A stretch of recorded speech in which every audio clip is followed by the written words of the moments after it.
এরপরে প্রশ্ন হলো, নামাজে যাওয়ার আগে অনেকেই সিগারেট বিড়ি খেয়ে নামাজ আদায় করে, নামাজ আদায় হবে কিনা? নামাজের আগে সিগারেট বা বিড়ি খাইয়া যদি কেউ নামাজ পড়ে, নামাজ তো হয়ে যাবে, কিন্তু ত্রুটিযুক্ত নামাজ হলো। আর বিশেষ করে জামাতে যদি নামাজ পড়েন, এমনকি একা পড়লেও বিড়ি সিগারেট খাইছেন, এবার মুখটা সুন্দর করে পরিষ্কার করেন, দুর্গন্ধ দূর করেন। কারণ নবী করিম সাল্লাল্লাহু আলাইহি ওয়াসাল্লাম বলেছেন, তাতাআজ্জাল মালাইকাতু বিমা ইয়াতাআজ্জা বিহি বানু আদম। মানুষ যেটা দিয়ে কষ্ট পায়, ফেরেশতারাও সেটা দিয়ে কষ্ট পায়। দুর্গন্ধে মানুষের কষ্ট হয়, ফেরেশতাদেরও কষ্ট হয়। ফেরেশতারা যদি কেউ এরকম মুখে দুর্গন্ধ নিয়ে মসজিদে যায়, তাদের জন্য বদদোয়া করে। এই জন্য বিড়ি খাইছেন, সিগারেট খাইছেন, এক অন্যায় করছেন, এখন নামাজ না পড়লে তো ডবল অন্যায় হবে।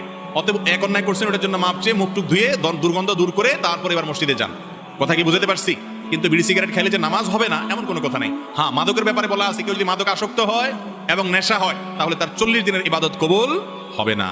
বিড়ি সিগারেট এটা খাইলে তো নেশা তৈরি হয় না, এই জন্য হাদিস এখানে কার্যকর হবে না, ইবাদত কবুল হবে না এমন কথা নাই। কিন্তু মুখ পরিষ্কার করে কি করতে হবে? মসজিদে